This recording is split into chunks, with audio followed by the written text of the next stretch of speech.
8월 25일입니다. 지금 교회 예배 끝나고 거의 3시가 다 돼가네요.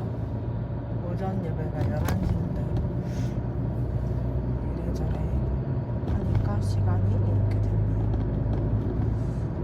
어저께 아무도 없는 숲속에서 그 넷플릭스 시리즈를 봤는데 윤계상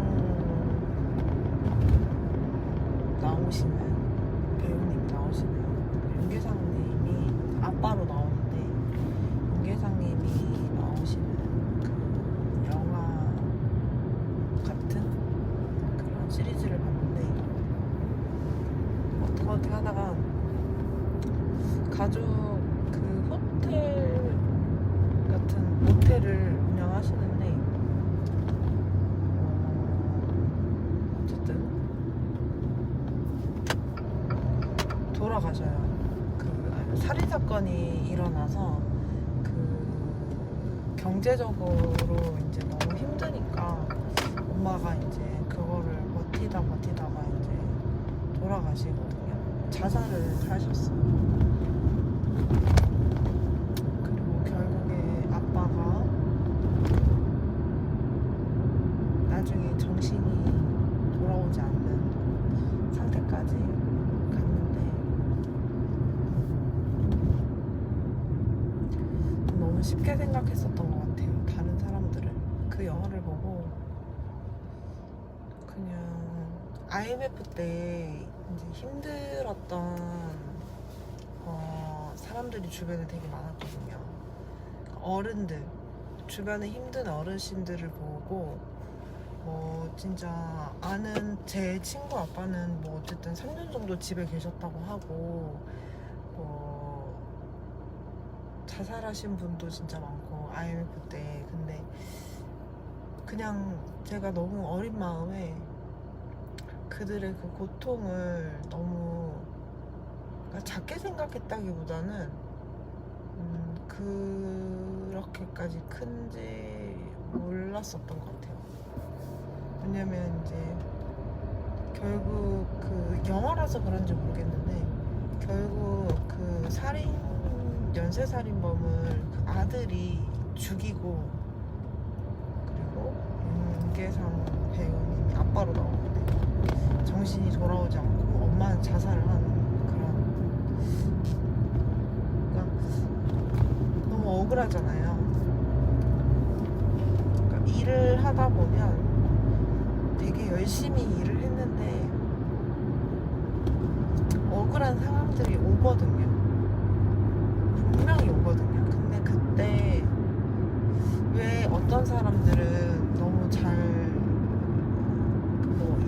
이겨냈다기보다는 힘들게 이겨냈고 왜 어떤 사람들은 끝내 자살을 선택을 할까, 이거에 대해서 생각을 진짜 많이 했었어요.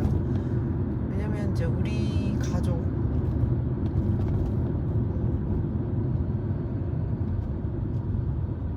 많아요. 몇 명이 있어요. 삶을 선택하지 않겠다고. 근데 왜 그럴까 생각을 했는데 어제 그 영화를 보고 마음이 무거워지더라고요. 제가 너무 그 아픈 마음들을 헤아리지 못했구나. 저도 슬럼프가 있었고 저도 그 슬럼프 끝에 정말 제가 제일 사랑하는 사람을 다른 나라로 보냈고 그런 일들을 겪으면서 처음에는 괜찮았거든요. 처음엔 괜찮은데 문득 엄청 힘들게 올라와요. 눈물로 올라오고 가슴이 찢어질 것처럼 아프거든요. 근데 그런 것들 너무 내가 쉽게 생각했었나? 막 이런 생각이 또 들더라고. 저는 쉽게 생각하진 않았는데 나는 나쁜 길로 가지 않겠다 이렇게 선언을 했었는데 죽음의 길로 간 사람들이 얼마나 힘들었으면 그렇게 했을까 이런 생각을 또 했죠. 왜냐면 저는 어차피 내가 살아있다면 우울하게 살고 싶진 않았거든요. 우울하게 사는 거는 내가 선택하고 싶지 않았거든요. 근데 그 우울하게 살다가 돌아가신 분들, 자살하신 분들, 이런 분들이 얼마나 고통스러웠으면 삶을 놓았을까, 이런 생각을 그 영화를 보면서 했어요. 우리 신랑이 어제 그 영화를 끝까지 보고 저는 마지막 회를 못 봤는데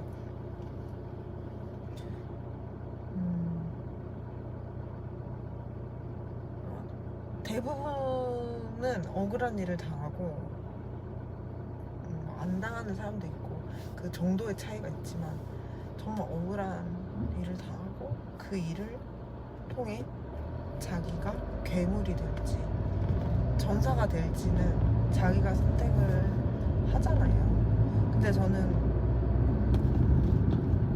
괴물이 되는 거조차도 뭐 조커 같은 캐릭터 이해를 못했거든요. 괴물이 되는 것보다 더 이해가 안 가는 거는 삶을 놓는 거였거든. 근데 삶을 놓는 것도 괴물이 되는 것도 그 고통의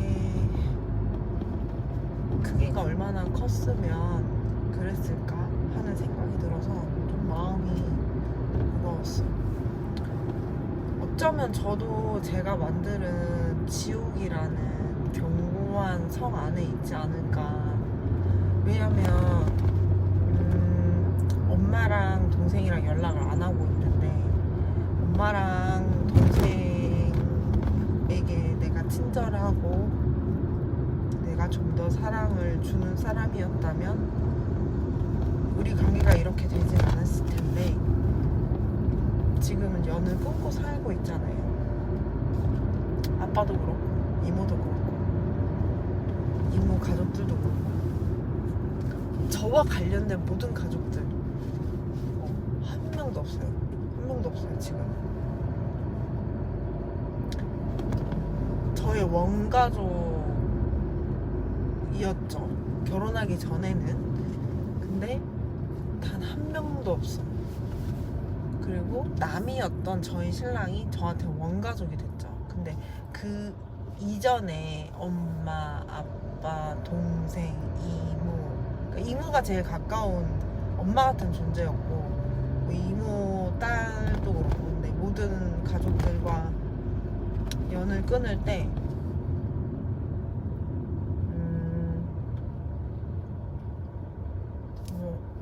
죽을 뻔했죠 진짜. 팔이 끊어지고 다리가 잘려져 나가고 귀가 찢어지는 듯한 느낌을 받았죠. 근데 그들에게 내가 줄 수 있는 게 사랑이 아니라면 지금은 그들을 위해서 또 나를 위해서 거리를 두어야 된다고 생각을 했고 그렇게 결정을 했는데 그게 나쁘게 보시는 분도 많을 거예요. 근데 저는 정신과에서 더 이상은 가족으로부터 스트레스를 받으면 굉장히 위험하다라는 얘기를 너무 많이 들었기 때문에 그게 하루 이틀 만에 결정한 게 아니고 5년 정도 결정을 한 거예요. 5년 동안 생각을 하고 결국에는 그 결정을 했죠. 언젠가 제가 저의 그런 트라우마가 나아지면 가족에게 돌아가는 날이 올 수도 있겠죠. 근데 그 가족이 저를 받아주지 않을 수도 있겠죠. 근데 지금은 그거를 애써서 움켜잡으려고 하진 않거든요. 그래서 절대 남의 슬픔을 제가 가볍게 보진 않았지만 그 슬픔을